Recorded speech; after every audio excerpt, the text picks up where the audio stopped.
Capítulo 8. La hora del nagual. Subí corriendo una pendiente frente a la casa de don Genaro y vi a don Juan y don Genaro sentados en un espacio despejado junto a la puerta. Me sonrieron. Había en sus sonrisas tal calor e inocencia, que mi cuerpo experimentó un estado de alarma inmediata. Automáticamente aminoré el paso. Los saludé. Pero, ¿cómo estás?, me preguntó Genaro, con tal afectación que todos reímos. Está más que bien, intervino don Juan antes de que yo pudiera responder. Eso veo, repuso don Genaro. Mira esa papada. Y mira ese chicharrón en los cachetes. Don Juan se echó a reír agarrándose el estómago. Tienes la cara redonda, prosiguió don Genaro. ¿A qué te has dedicado? ¿A comer? Don Juan le aseguró, en son de broma, que mi estilo de vida me imponía comer en abundancia. De la manera más amistosa, hicieron bromas acerca de mi vida, y luego don Juan me pidió sentarme entre ellos. El sol ya se había puesto detrás de la enorme cordillera del oeste. ¿Dónde está tu famoso cuaderno?, me preguntó don Genaro, y cuando lo saqué del bolsillo gritó como los charros y me lo quitó de las manos. Obviamente, me había observado con gran cuidado y conocía a la perfección mis manerismos. Sostuvo el cuaderno en ambas manos y jugó nerviosamente con él, como si no supiera en qué ocuparlo. 2 veces pareció a punto de arrojarlo a un lado, pero se contuvo. Luego lo reclinó contra sus rodillas y fingió escribir febrilmente, como yo hago. Don Juan rió tanto que casi se ahoga. ¿Qué hiciste después de que me fui?, preguntó cuando ambos se hubieron calmado. El jueves fui al mercado, dije. ¿Qué hacías allí? ¿Desandando tus pasos?, repuso. Don Genaro cayó hacia atrás y produjo con los labios el ruido seco de una cabeza al golpear contra el suelo. Me miró de reojo e hizo un guiño. Tuve que hacerlo, dije. Y descubrí que entre semana no hay puestos de monedas ni de libros usados. Los dos rieron. Luego don Juan dijo que hacer preguntas no revelaría nada nuevo. ¿Qué es lo que realmente pasó, don Juan?, pregunté. Créeme, no hay manera de saberlo, dijo con sequedad. En esos asuntos, tú y yo estamos en las mismas. Mi ventaja sobre ti en este momento es que yo sé cómo llegar al nagual, y tú no. Pero una vez que llego allí, no tengo más ventaja ni más conocimiento que tú. ¿Aterricé realmente en el mercado, don Juan?, pregunté. Claro que sí. Ya te lo dije, el nagual está a las órdenes del guerrero. ¿No es cierto, Genaro? Cierto, exclamó don Genaro con voz atronadora y se incorporó en un solo movimiento. Fue como si su voz lo hubiera alzado, desde una postura yacente, hasta una perfectamente vertical. Don Juan casi rodaba por el suelo de tanto reír. Don Genaro, con aire de indiferencia, hizo una cómica reverencia y dijo adiós. Genaro te verá mañana en la mañana, dijo don Juan. Ahora debes quedarte aquí sentado en silencio completo. No dijimos otra palabra. Tras horas de silencio, me quedé dormido. Miré mi reloj. Eran casi las 6 de la mañana. Don Juan examinó la sólida masa de nubes, blancas y densas, sobre el horizonte oriental, y concluyó que sería un día nublado. Don Genaro olfateó el aire y añadió que también sería caluroso y sin viento. ¿Hasta dónde vamos?, pregunté. Hasta esos eucaliptos de allá, replicó don Genaro, señalando lo que parecía ser una arboleda, a menos de 2 kilómetros de distancia. Cuando llegamos allí, pude ver que no era una arboleda. Los eucaliptos habían sido plantados en líneas rectas para marcar los límites de campos donde se hacían diferentes cultivos. Caminamos por el borde de un maizal, bajo una fila de árboles enormes, delgados y derechos, de más de 30 metros de altura, y llegamos a un campo baldío.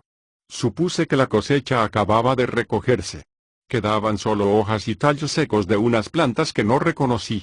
Me agaché a recoger una hoja, pero don Genaro me detuvo. Asió mi brazo con gran fuerza.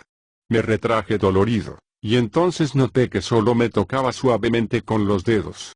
Evidentemente sabía lo que había hecho y lo que yo experimentaba. Con un veloz movimiento, quitó los dedos de mi brazo y luego los puso de nuevo, gentilmente. Lo repitió una vez más y rió de mi mueca de dolor, como un niño deleitado. Luego me mostró el perfil. Su nariz aguileña le daba aspecto de pájaro, de un pájaro con extraños y largos dientes blancos. En voz suave, don Juan me dijo que no tocara nada. Le pregunté si sabía qué clase de cosecha se había levantado allí. Parecía a punto de responder, pero don Genaro terció diciendo que era un campo de gusanos. Don Juan me miró con fijeza, sin asomo de sonrisa. La respuesta absurda de don Genaro tenía visos de chiste. Aguardé el pie para empezar a reír, pero ellos solo me miraron. Un campo de gusanos muy lindos, dijo don Genaro. Sí, lo que aquí crecía eran los gusanos más bonitos que yo he visto. Se volvió hacia don Juan. Ambos se miraron un instante. ¿No es cierto?, preguntó. Absolutamente cierto, dijo don Juan, y volviéndose a mí añadió en voz baja, Genaro tiene hoy la batuta, solo él puede decir qué es qué, con qué hace exactamente lo que diga. La idea de que don Genaro tenía las riendas me llenó de terror. Miré a don Juan para decírselo, pero antes de que pudiera pronunciar una sola palabra, don Genaro soltó un largo y formidable grito, un clamor tan fuerte y temible que sentí como mi nuca se hinchaba y el cabello flotaba como si un viento lo moviera.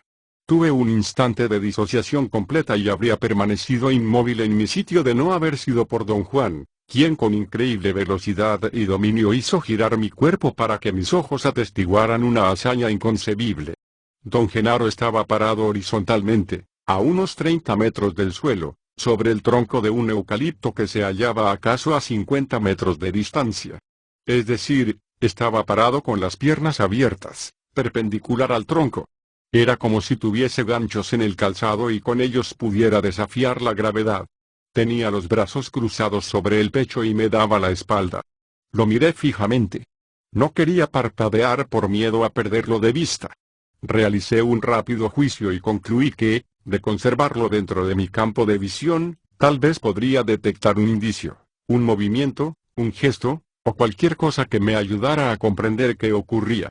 Sentí la cabeza de don Juan junto a mi oído derecho. En un susurro me dijo que cualquier intento de explicar era inútil e idiota.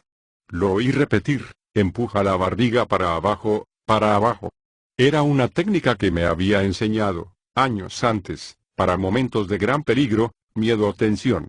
Consistía en empujar hacia abajo el diafragma mientras se tomaban 4 marcadas bocanadas de aire, seguidas por 4 hondas inhalaciones y exhalaciones por la nariz.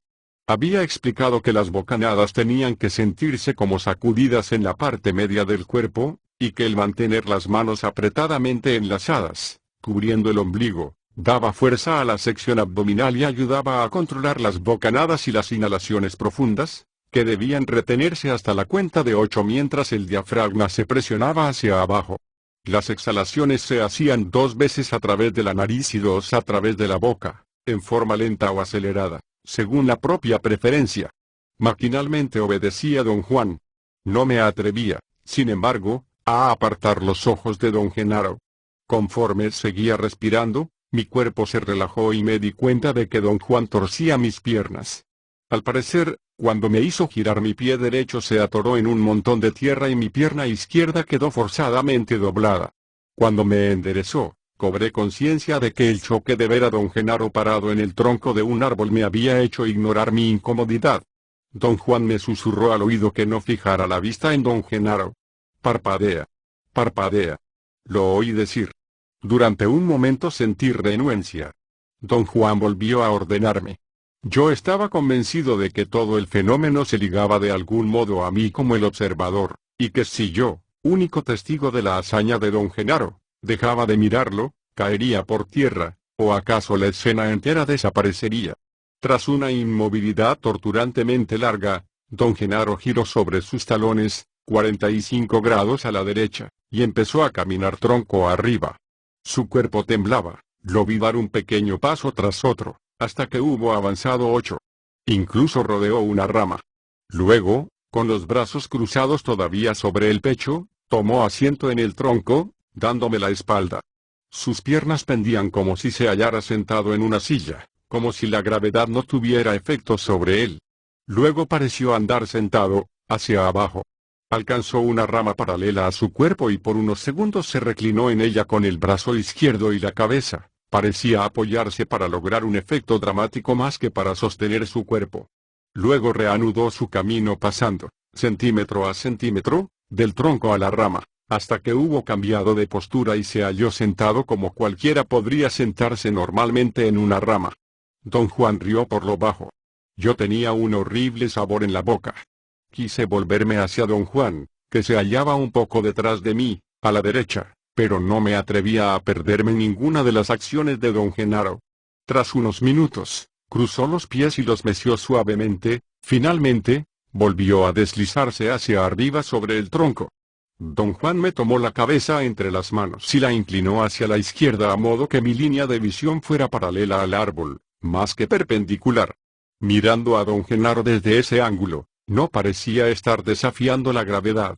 Simplemente se hallaba sentado en el tronco de un árbol. Noté entonces que, si lo miraba sin pestañear, el trasfondo se hacía vago y difuso, y la claridad del cuerpo de don Genaro se intensificaba, su forma se hacía predominante, como si nada más existiera. Velozmente, don Genaro volvió a deslizarse a la rama. Quedó sentado meciendo los pies, como en un trapecio.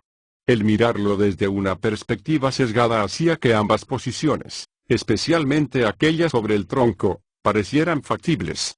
Don Juan volvió mi cabeza a la derecha hasta llevarla a descansar sobre mi hombro. La posición de don Genaro en la rama se miraba perfectamente normal, pero cuando pasó de nuevo al tronco, no pude efectuar el ajuste de percepción necesario y lo vi como si estuviese al revés, con la cabeza hacia el suelo. Don Genaro se desplazó varias veces de un lado a otro, y don Juan, a la par, movía mi cabeza de lado a lado. El resultado de sus manipulaciones fue que perdí por entero la pista de mi perspectiva normal, y sin ella las acciones de don Genaro no eran tan espeluznantes. Don Genaro permaneció un largo rato en la rama. Don Juan me enderezó el cuello y susurró que don Genaro estaba a punto de descender. Lo oí decir en tono imperioso: empuja para abajo, para abajo. Me hallaba a mitad de una exhalación rápida cuando el cuerpo de don Genaro pareció transfigurarse por alguna especie de tensión, resplandeció, se hizo laxo, osciló hacia atrás y colgó un momento de las rodillas. Sus piernas parecían flácidas, incapaces de seguir dobladas, y cayó al suelo. En el instante que empezó a caer, yo mismo experimenté una sensación de caída a través de espacio interminable. Mi cuerpo entero sentía una angustia dolorosa y, al mismo tiempo altamente placentera, una angustia de tal intensidad y duración que mis piernas no pudieron ya soportar el peso de mi cuerpo y caí sobre la tierra suave. Apenas pude mover los brazos para aminorar la caída. Respiraba tan agitadamente que la tierra se metió en mi nariz y me daba comezón. Traté de levantarme, mis músculos parecían haber perdido la fuerza. Don Juan y don Genaro vinieron a mi lado. Oía sus voces como si estuvieran lejos, pero los sentía jalarme. Deben de haberme levantado, haciéndome cada uno por un brazo y una pierna, para llevarme en vilo. Yo tenía plena conciencia de la incómoda posición de mi cuello y mi cabeza. Mis ojos estaban abiertos. Veía el suelo y trozos de hierba pasar debajo de mí. Finalmente, tuve un ataque de frío. El agua entraba en mi boca y mi nariz y me hacía toser. Mis brazos y mis piernas se movieron frenéticamente. Empecé a nadar, pero el agua no era lo bastante profunda, y me hallé de pie en el río de poco fondo al que me habían arrojado. Don Juan y don Genaro rieron hasta la tontería. Don Juan se enrolló los pantalones y se acercó a mí, me miró a los ojos, dijo que aún no estaba completo, y suavemente volvió a empujarme al agua. Mi cuerpo no ofreció resistencia. Yo no deseaba sumergirme de nuevo, pero no había manera de conectar mi volición a mis músculos. Me desplomé hacia atrás. El frío fue todavía más intenso. Me levanté de un salto y, por error, salí corriendo a la ribera opuesta. Don Juan y don Genaro se pusieron a gritar y a silbar y arrojaban piedras a los arbustos delante de mí, como si acorralaran a un novillo fugitivo. Regresé cruzando el río y tomé asiento en una roca junto a ellos. Don Genaro me dio mi ropa y entonces advertí que me hallaba desnudo, aunque no recordaba cuándo ni cómo me quité la ropa. Estaba empapado, y no quise ponérmela de inmediato.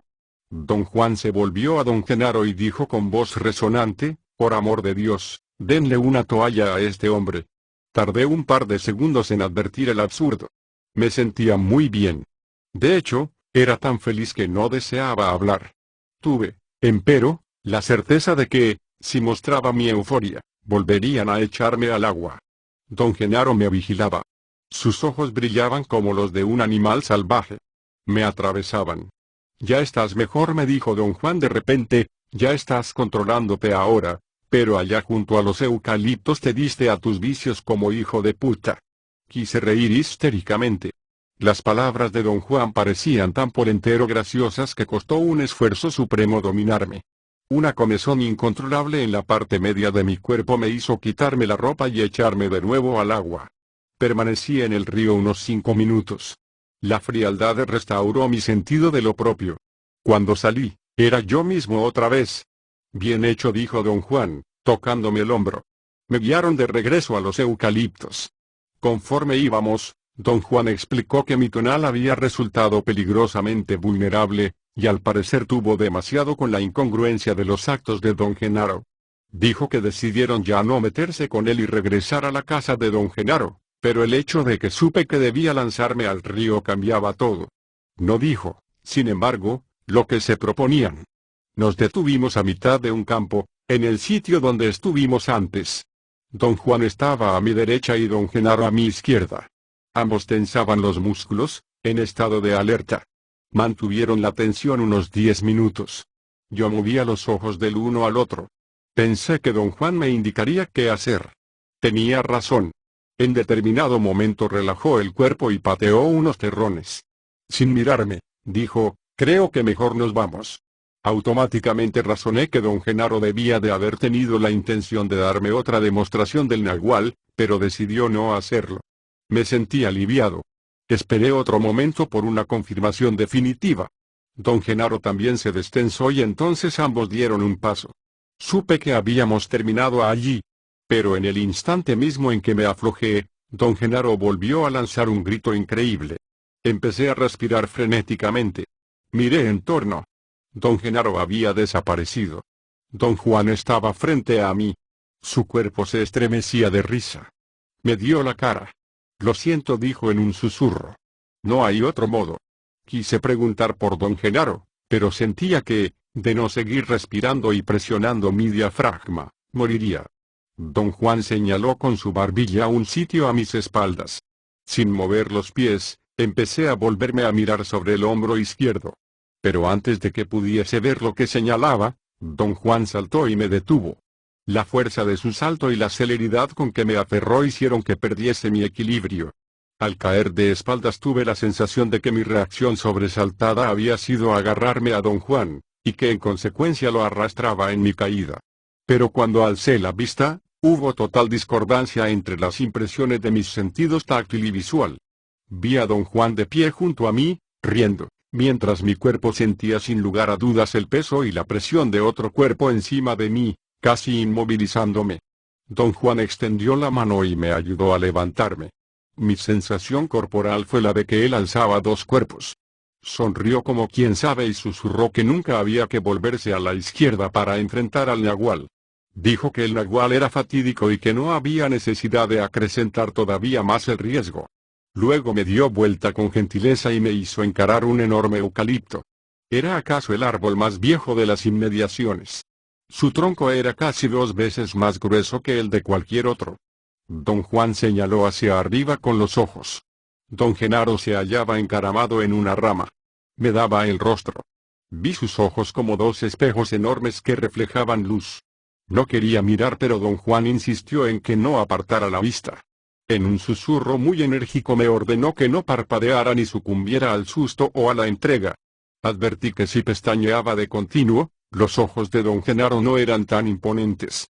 Solo al fijar la vista el resplandor enloquecía. Estuvo largo tiempo acuclillado en la rama. Luego, sin mover el cuerpo para nada, saltó y aterrizó, en la misma postura, a un par de metros de donde me encontraba. Presencié la secuencia completa de su salto, y supe haber percibido más de lo que mis ojos me permitieron aprehender. Don Genaro no había saltado en verdad. Algo lo había empujado desde atrás haciéndolo deslizar en curso parabólico. La rama donde estuvo trepado se hallaba a unos 30 metros de altura, y el árbol crecía como a 45 de distancia, así, su cuerpo tuvo que trazar una parábola para caer donde cayó. Pero la fuerza necesaria para Cubrir el trecho no era producto de los músculos de don Genaro, un soplo impulsó su cuerpo desde la rama hasta el suelo. En cierto punto vi las suelas de sus zapatos, y su posterior, conforme su cuerpo describía la parábola. Después aterrizó con suavidad, aunque su peso deshizo los terrones duros y secos e incluso levantó algo de polvo. Don Juan rió por lo bajo a mis espaldas. Don Genaro se puso en pie como si nada hubiese ocurrido y me jaló de la manga para indicar que nos íbamos. Nadie habló en el camino a la casa. Me sentía lúcido y compuesto. Un par de veces, don Juan se detuvo y examinó mis ojos mirándolos detenidamente. Pareció satisfecho. Apenas llegamos, don Genaro fue atrás de la casa. Todavía era temprano. Don Juan tomó asiento en el suelo junto a la puerta y me señaló un sitio donde sentarme. Yo estaba exhausto. Me acosté y me apagué como una vela. Desperté porque don Juan me sacudía. Quise ver la hora. No tenía reloj.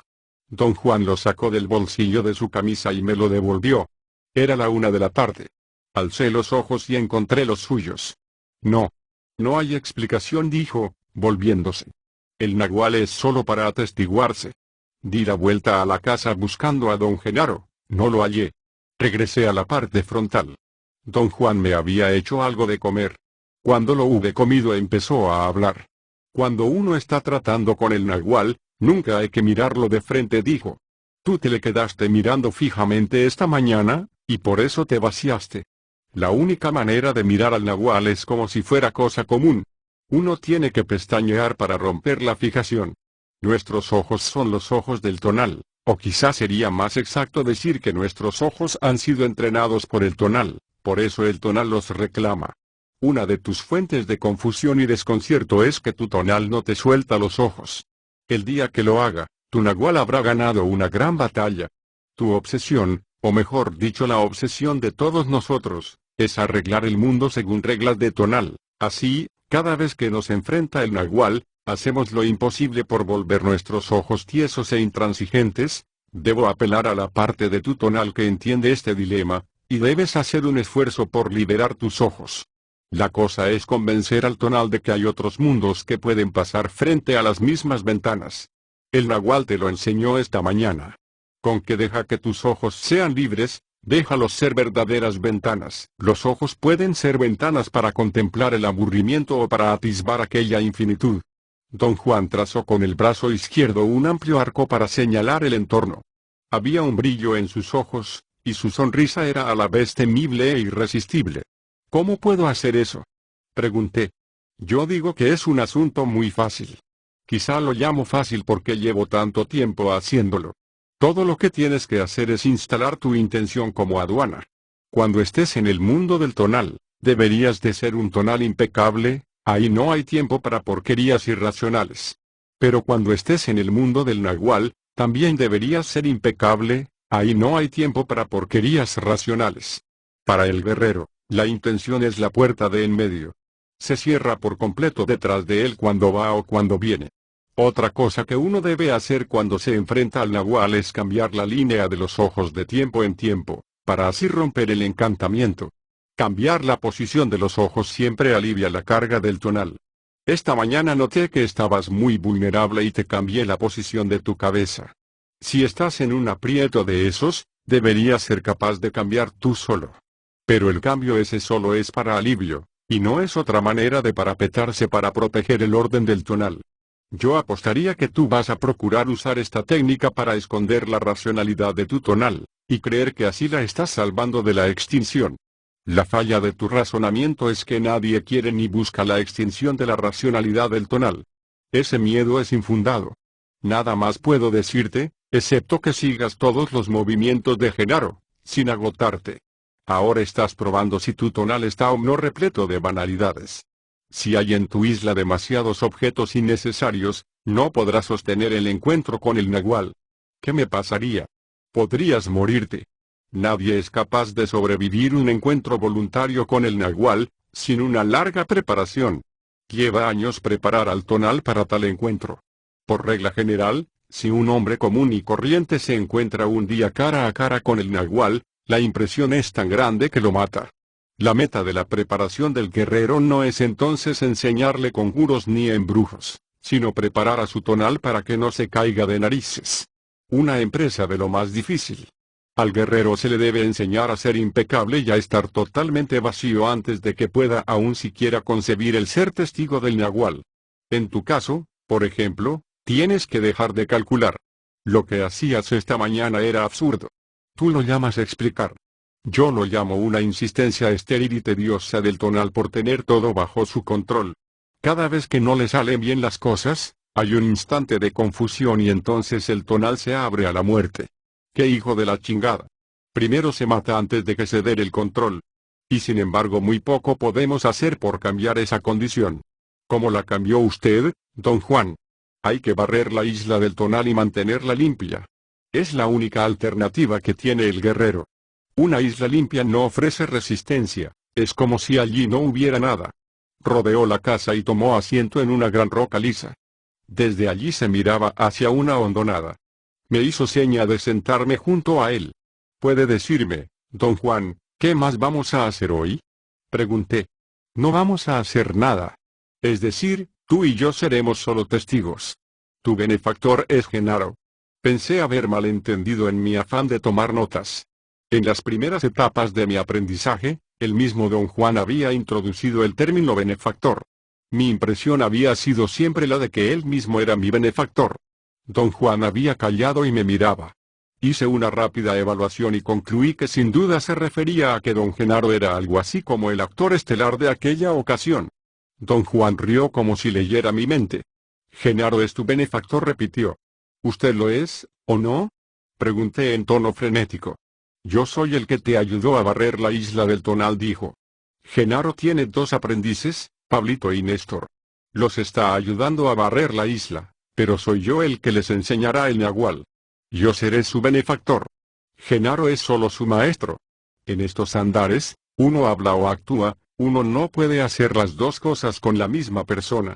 Uno toma la isla del tonal, o toma el Nahual. En tu caso, mi deber ha sido trabajar con tu tonal. Mientras don Juan hablaba, tuve un ataque de terror tan intenso que estuve a punto de enfermarme. Sentí que iba a dejarme con don Genaro, y la idea me espantaba. Don Juan rió y rió al escuchar mis miedos. Lo mismo le pasa a Pablito, dijo. No más me ve y se enferma. El otro día entró en la casa cuando Genaro no estaba. Yo estaba solo aquí y había dejado mi sombrero junto a la puerta. Pablito lo vio y su tonal se asustó tanto que de verdad se cagó en los calzones. Yo podía entender fácilmente los sentimientos de Pablito y proyectarme en ellos. Considerando con cuidado, había que admitir que don Juan era aterrador. Yo, sin embargo, había aprendido a sentirme a gusto con él. Experimentaba una familiaridad nacida de nuestra larga asociación. No voy a dejarte con Genaro, dijo, riendo aún. Yo soy quien cuida tu tonal. Sin él estás muerto. ¿Tiene todo aprendiz un maestro y un benefactor? Pregunté para calmar mi turbación. No, no todo aprendiz. Pero algunos sí. ¿Por qué tienen algunos maestro y benefactor? Cuando un hombre común y corriente está listo, el poder le consigue un maestro, y se hace aprendiz. Cuando el aprendiz está listo, el poder le consigue un benefactor, y se hace brujo. ¿Qué es lo que hace que un hombre esté listo, para que el poder le consiga un maestro? Nadie lo sabe. Solo somos hombres. Algunos somos hombres que han aprendido a ver y a usar al Nahual, pero nada de lo que hayamos podido ganar en el curso de nuestras vidas puede revelarnos los designios del poder. Así pues, no todo aprendiz tiene un benefactor. El poder decide eso. Le pregunté si él mismo había tenido un maestro y un benefactor, y por primera vez en 13 años habló libremente de ellos. Dijo que tanto su maestro como su benefactor eran de Oaxaca. Yo siempre había considerado que ese tipo de información era valioso para mi investigación antropológica, pero por algún motivo, en el momento de la revelación, no me importó. Don Juan me lanzó un vistazo. Pensé que era una mirada de preocupación. Luego cambió abruptamente de tema y me pidió relatar cada detalle de lo que experimenté en la mañana. Un susto repentino siempre encoge al tonal, dijo al comentar la descripción de mi reacción al grito de don Genaro. El problema es aquí no dejar que el tonal se encoja más de la cuenta. Un grave asunto para un guerrero es el saber precisamente cuándo dejar que su tonal se encoja y cuándo detenerlo. Eso sí que es un arte. El guerrero debe luchar como demonio para encoger su tonal, pero en el mismo momento en que el tonal se encoge, el guerrero debe voltear al revés la lucha inmediatamente para no dejarlo encogerse más. Pero al hacer eso, ¿no regresa a lo que ya era? Pregunté. No. Después que el tonal se encoge, el guerrero cierra la puerta desde el otro lado. Mientras nada desafía su tonal y sus ojos estén encajados solo para el mundo del tonal, el guerrero anda en el lado seguro de la cerca. Está en terreno familiar y conoce todas las reglas. Pero cuando su tonal se encoge, está en el lado de los ventarrones, y esa abertura debe sellarse en el acto, o el viento lo barrerá como a una hoja. Y esto no es solo una manera de decir las cosas. Más allá de la puerta de los ojos del tonal, el viento es furibundo. Y ese es un viento real. Esto no es una metáfora. Un viento que le puede volar a uno la vida. De hecho, ese es el viento que se vuela a todas las cosas vivas que están sobre la tierra. Hace años te presenté a ese viento. Pero tú lo tomaste en broma. Se refería a una vez que me llevó a las montañas para enseñarme ciertas propiedades del viento. A mí, sin embargo, nunca me pareció cosa de broma. No es importante si lo tomaste en serio o no, dijo tras escuchar mis protestas. Por regla, el tonal debe defenderse, a cualquier costo, siempre que se ve amenazado, así que no tiene importancia alguna la forma en que el tonal reacciona para lograr su defensa. Lo único importante es que el tonal de un guerrero debe entrar en relaciones con otras alternativas. Lo que un maestro trata de alcanzar, en este caso, es el peso total de esas posibilidades. El peso de esas nuevas posibilidades es lo que ayuda a encoger el tonal. Del mismo modo, ese mismo peso ayuda a impedir que el tonal se encoja más de la cuenta. Me indicó proseguir el relato de los sucesos matinales, y me interrumpió en la parte en que don Genaro se deslizaba de un lado a otro entre el tronco y la rama. El nagual puede ejecutar cosas extraordinarias, dijo. Cosas que no parecen posibles, cosas impensables para el tonal. Pero lo extraordinario es que el que actúa no tiene manera de saber cómo ocurren esas cosas. En otras palabras, Genaro no sabe cómo hace esas cosas, él solo sabe que las hace. El secreto de un brujo es que sabe cómo llegar al nagual, pero una vez que llega allí, su opinión no vale más que la tuya, acerca de lo que ahí pasa. Pero ¿qué siente uno al hacer esas cosas? Uno siente que uno está haciendo algo. ¿Sentiría don Genaro que estaba caminando por el tronco de un árbol? Don Juan me miró un momento, luego apartó la cara. No dijo en un susurro enérgico. No del modo que tú quieres decir. No dijo nada más. Yo casi contenía el aliento, esperando su explicación. Al fin tuve que preguntar, ¿pero qué siente? No puedo decirlo, no porque sea asunto personal, sino porque no hay manera de describirlo. Ándele, lo animé. No hay nada que uno no pueda explicar o elucidar con palabras. Creo que, aunque no sea posible describir algo directamente, uno puede aludir, andarse por las ramas. Don Juan rió. Su risa era amistosa y amable. Y sin embargo, había en ella un toque de burla y de travesura. Tengo que cambiar el tema, dijo. Baste decir que el nagual estaba apuntándote a ti esta mañana. Lo que hizo Genaro fue una mezcla entre tú y él. Su nagual se templaba con tu tonal. Insistí en sondearlo y pregunté, ¿cuándo usted le enseña el nagual a Pablito, qué cosa siente? No puedo explicarlo, dijo con voz suave. Y no porque no quiera, sencillamente, no puedo. Mi tonal se para allí. No quise presionarlo más. Permanecimos un rato en silencio. Luego, él empezó a hablar de nuevo. Digamos que un guerrero aprende a entonar su voluntad, a dirigirla a un punto directo, a enfocarla donde quiere. Es como si su voluntad, que sale de la parte media de su cuerpo, fuera una sola fibra luminosa, una fibra que él puede dirigir a cualquier sitio concebible. Esa fibra es el camino al nagual. O también yo podría decir que el guerrero se hunde en el nagual a través de esa sola fibra. Una vez que se ha hundido, la expresión del nagual es asunto de su temperamento personal. Si el guerrero es chistoso, el nagual es chistoso. Si el guerrero es espantoso, el nagual es espantoso. Si el guerrero es perverso, el nagual es perverso. Genaro siempre me hace reír porque es uno de los seres más divertidos que hay. Nunca sé con qué va a salir. Eso, para mí, es la esencia última de la brujería. Genaro es un guerrero tan fluido que el más leve enfoque de su voluntad hace que su nahual actúe en formas increíbles. ¿Observó usted mismo lo que don Genaro hacía en los árboles? Pregunté. No. Nada más supe, porque vi que el nahual estaba en los árboles. El resto del espectáculo era para ti solo. O sea, don Juan, que, como la vez que usted me empujó y fui a dar al mercado, ¿usted no estaba conmigo? Fue algo así. Cuando uno se encuentra cara a cara con el nahual, uno siempre tiene que estar solo. Yo nada más andaba por ahí para proteger a tu tonal. Ese es mi cargo. Don Juan dijo que mi tonal casi estalló en pedazos cuando don Genaro descendió del árbol, no tanto por alguna cualidad de riesgo inherente al nahual, sino porque mi tonal se entregó al desconcierto. Dijo que uno de los propósitos de la preparación del guerrero era cortar el desconcierto del tonal, hasta que el guerrero fuese lo bastante fluido para admitirlo todo sin admitir nada. Cuando describí los saltos de don Genaro al subir al árbol y al bajar de él, don Juan dijo que el grito del guerrero era uno de los asuntos más importantes de la brujería, y que don Genaro era capaz de enfocarse en su grito, usándolo como vehículo. Tienes razón, dijo. A Genaro lo jalaron en parte su grito y en parte el árbol. En eso sí viste bien. Esa fue una verdadera vista del nahual. La voluntad de Genaro estaba enfocada en su grito, y su carácter personal hizo que el árbol jalara al nahual. Las líneas iban en ambos sentidos, de Genaro al árbol y del árbol a Genaro. Lo que debiste ver cuando Genaro saltó del árbol era que estaba enfocando un sitio enfrente de ti y luego el árbol lo empujó. Pero solo parecía un empujón. En esencia era más bien como si el árbol lo soltara.